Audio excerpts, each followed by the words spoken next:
All right. And now we are bringing on a very exciting guest. I'm really excited to have her on because her story is so fascinating and her energy is just contagious. We're going to bring on Miss Ingrid Hernandez.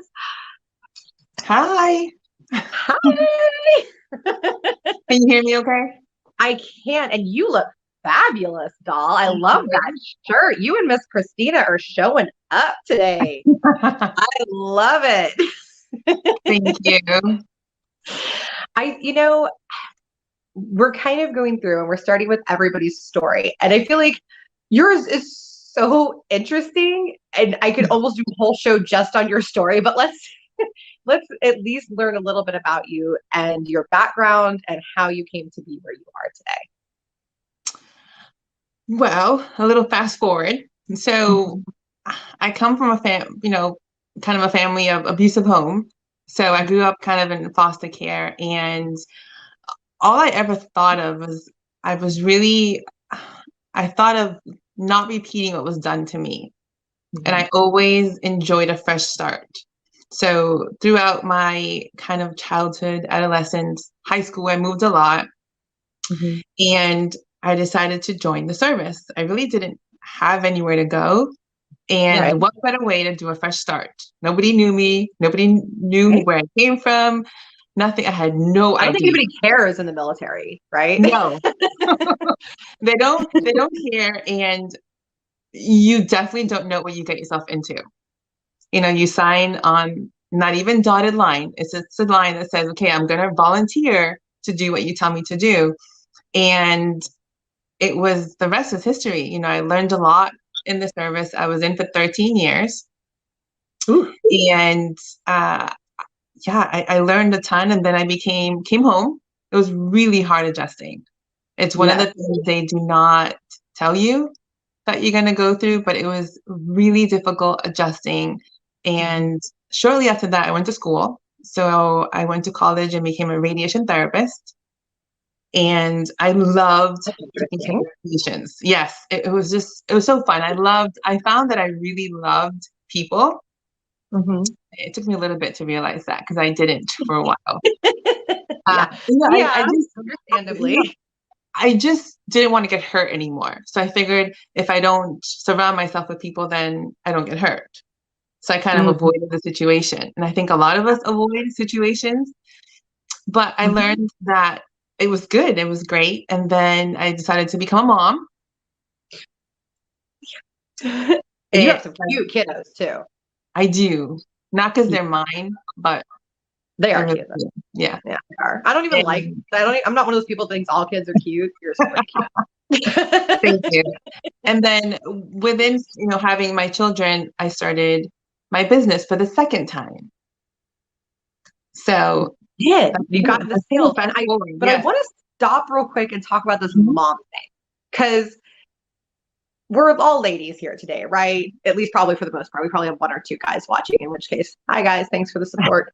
But seriously, as women, I've seen over the years so many women basically shamed for, it's like this catch-22. They're shamed if they work too much and then they're not mom enough.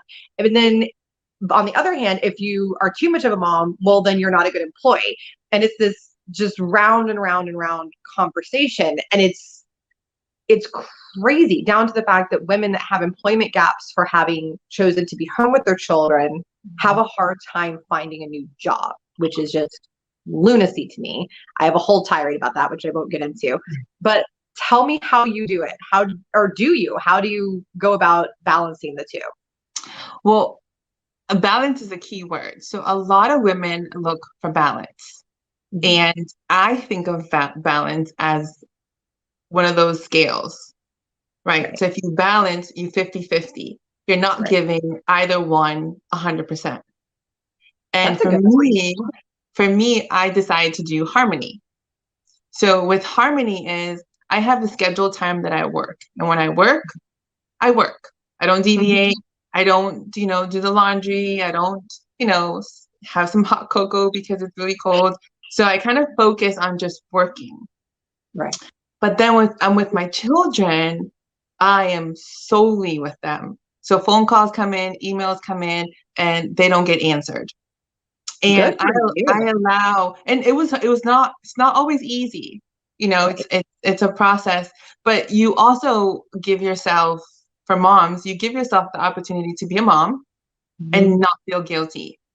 It is the worst feeling working and thinking, oh, I should take the babies out for ice cream, or the children, I'm missing a baseball game. But if you work when you need to work Mhm. and switch it, it's like a light switch, and then you switch it Right. off, it's so it's you feel accomplished. You feel like you've I done like your that. thing. And Yeah. it just alleviates any guilty, nothing. You don't feel guilty. You don't feel bad. And I sometimes, I tell my children when they come in and I'm working, I have a hat, working hat. If mommy has Yeah. that hat on, unless it's an emergency, you can wait. Yeah. Unless your You leg know? is falling off, they don't Yes. care.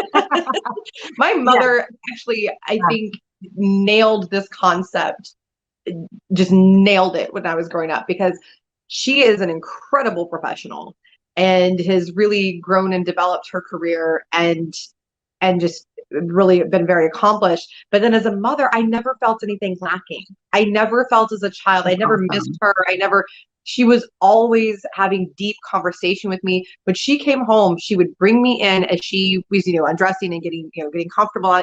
We would discuss her day. Even from when I was a newborn baby, she did this with me. Would That's bring me in awesome. and tell me all about her day. We played together. She gave me that real intense one-on-one. So I think you've hit the nail on the head with that. I think I had never thought of it, the harmony aspect to Mhm. it, but I think that is genius advice. It really is, because that's a hard balance. It is. It's hard when you're raising people. That's a super important job. But then in order to raise those people, you have to make money. So you have to have this other Yeah. job too. Oh, So and also too, but if you take that balance out of your head, you say, you know what, there's no way I'm gonna have balance. Let's mhm, just create harmony. Harmony is pretty, it sounds nice. that, So, like you just said, when your mom used to talk to you, you know, mhm, I was told, make the person in front of you feel, pretend they have a sign across their, neck, or a necklace, or in their forehead that says, make me feel important. And if you yes, do that with everyone that you meet with, especially your family, mhm, nothing else matters, because they know when you're in the moment, that's it. It's yeah, them, only them. And then when you need to do something, they say, okay, go do your thing and then come back. So that's right. it makes it easy. 100%. Genius advice. I love it. And I want to ask you too, because you've been through some definite career pivots, obviously, in your life. I mean, you went from military to an active military too. It's not like you were sitting around in an office. I mean, you were active military to radiation and the medical field, now to selling cosmetics, which is so drastic. So, for, which I love too, because I've done the same kind of thing in my career. What is your what is your advice for someone wanting to make a major career pivot, and how to choose where to go and that type? You kind of just walk us through the mentality of that and how you make that decision. So early on, the military showed me this quite fast. You literally die once and you live every day. Right. So for me, it was more or less, you can't always just dwell and think, what if it's going to happen? What if it's going to work? What's the worst that can happen? Right. And the shift, it wasn't really so much of a shift, although I went from combat boots to high heels. I kind of that was pretty awesome. But the concept was, it's always team building. I was always kind of in a leader position. I love teamwork. I love helping people, which Mhm. kind of transitioned. So in a sense, it was kind of the same, Okay. different Yeah. aspects of it. But I love the teamwork. Teamwork for me is so huge, and also goal setting. Okay. In the service, you put in for a promotion, and you have Right. to make this packet, and this packet goes to these people on a board that don't know you, and they Right. say yay or nay. So you have to, you make this thing up, and it's how good you think you are, or how, what you think of yourself. And radiation therapy, you're fighting over 5 or 10 girls. And Yep. So I really love the challenge. Right. I And love the challenge and the switch. so I'm So, hearing that basically what you did is you took the things that you knew to be true about yourself, right? mhm. Like, I love a challenge, I love goal setting, all of that, and then found something else where that would apply. And that would also give you the new needs that you needed met. So I'm not going to be in the military anymore. Obviously, I need a new Yeah. job. Mhm. So, and let's try this. And I think that's spot on. That's kind of what I went through as well with my career transitions. Is that you just have to,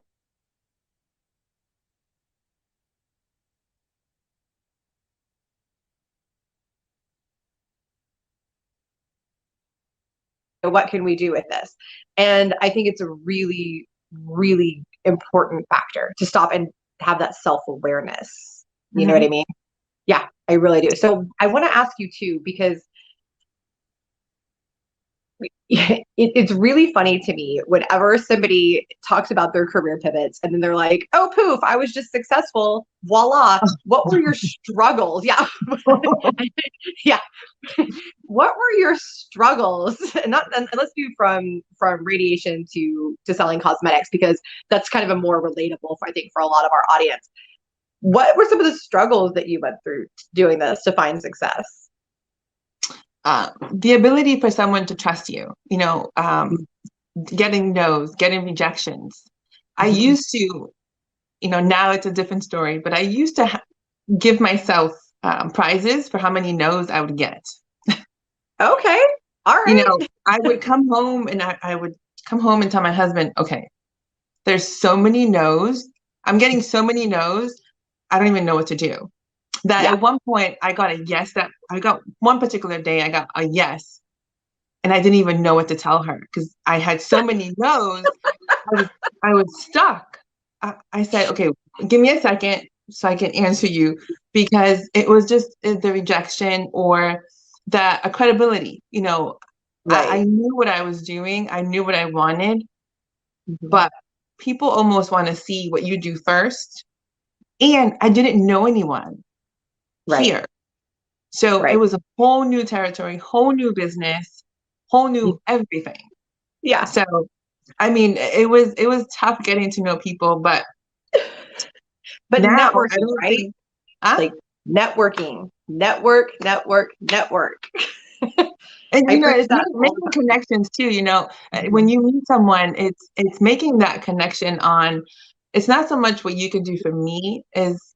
It's not Yes. what I can do for you. It's what you can do for me. It's kind of, actually the verses is what Yeah, you can I knew do what for you meant. them. Not what Yes. not what you can do for me, what I can do for you. I know, I got you. I know Yeah. what you So just mean. making a connection, because sometimes, you may not be able to service everyone, Mhm. but if you always go in with a great intention, everything comes back. So it comes back tenfold and such a blessing that it doesn't Right. matter at the You end. know So what's fascinating? So Craig Fisher, who's been on the show before and runs TalentNet USA, and now he's doing a company, I think it's called Knack. But anyway, he's always talking about this 5-to-1 ratio. Give five to ask one. So give more than you ask. So if yes. you're out there and people, try to give you opportunities, or people ask you to do something, say yes. Mhm. Help them. Put good energy out there. Put good relations out there, because I will tell you, whether it is sales or whether it is somebody hiring you, your reputation is key, and B, people want a giver. That's just true. That's just what they want. Whether it's to buy a product, whether it's running a company and looking for an employee, they want someone who's a giver and who has the mentality of teamwork and of putting Mhm. others first, right? And so when Yes. you brand yourself that way, that creates all kinds of opportunities. Plus, if the more people that know you and that you've helped, the more Mhm. people are going to step up when you have a need. I watched so many business owners that lost their businesses during COVID, and when they or were about to, excuse me, and when they posted on social media and said, I need help, people ran to their aid Mhm. and helping them out and spending money with them and helping them. Yes, it's and yeah, I love that ratio too, that 5-to-1. It's it's just one of those things. when you put that energy out there, it helps. I mean, even you coming on this show today, I literally walked up to you at a networking event and announced to you that you were going to be on my show. Yes. And I said, okay. You go, okay. And you just never know what can come from it, and it just building those relationships and getting to know people is so crucial. I preach that all the time. And don't start networking when you have a need. Okay. Make connections now and build up your personal brand, which again, we're going to talk about with Anna, and just get out there, spread the word, Yes. Spread the word, share the wealth, everything. Yeah, absolutely. And try new things, try new things, hop on a podcast randomly. Why not? Yeah, seriously. And actually, by the way, great way to promote personal brand. Just side note to everybody watching, get out there and have footage of yourself talking about what you can do. So kind of the last question I have for you, very specifically, before we talk about at the end what you do and everything. I find it fascinating when someone can, talk about who they are. I'm a studier of people. I love to learn about the human experience. And one of the things that drew me to you is the fact that you do talk about your personal life and what you've been through. How do you think making that connection or talking about these things has helped you grow professionally and helped grow your network? Okay. So I believe with my heart that it makes me relatable. Mm-hmm. A lot of times you see someone and you see the canvas or the front cover. And, as you become true to yourself, because what happens is when you don't really talk about it, nobody knows. And it's always a secret. People might say, oh, she has it all put together, or nothing ever happened. And for a long time, I never wanted to say anything because I didn't want and nobody judging or feeling bad or indifferent. It was just something that, I kind of just kept it in. But I realized that when you become true and you become authentic to your own self, it's almost like a beam of just it's like a rainbow. It's just it's so freeing. People can relate to you. They trust you more. You're able to listen more too, because now you're not blocking so much in, and you don't have so much compressed. So you have so much more room for everything. So for me, it was more being vulnerable, and vulnerability is one of those things you learn how to do.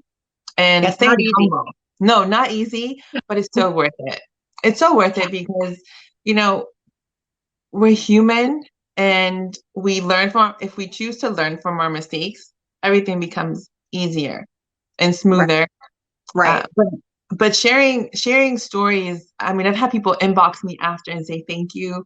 And it's so heartwarming to do that because I'm not perfect. I'm so far from perfect, but I'm okay with that. But I'm okay with that. I'm imperfectly perfect. So I'm good. That's right. That's a good way to say it. And I had a similar experience too. I did a post a while back, and I don't know what in the world made me do this. Actually, no, I do. I should say that. Tara Furiani inspired me to do this. And I posted about being a bipolar business owner. And I thought it would get basically no response. 300 some odd people that I did not know started responding to it. People started connecting with me. I got speaking opportunities, and I'm going, okay. So apparently the thing that I thought would scare people endeared them to me.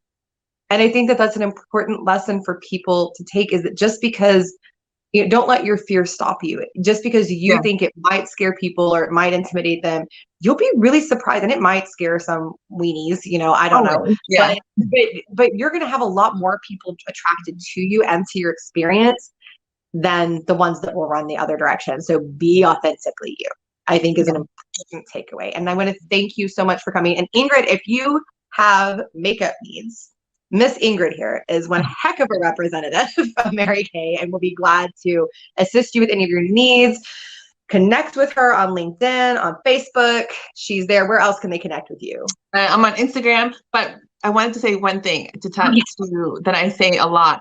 It's okay not to be okay. Yes, we talked about that on our mental health episode. Yes. I just, it's fine. But on Instagram, LinkedIn, you taught me that, and on Facebook. So. Absolutely. I thank you again so very much for Thank coming you. and sharing. Oh, Rebecca, who's one of my favorites, who was on our mental health episode, she says sharing your story is very powerful, and she is 100% right. So thank you for coming and sharing some of your story with us. Thank you. It was a true pleasure having you, Ingrid. Have a great rest of the day. You too. Thank you.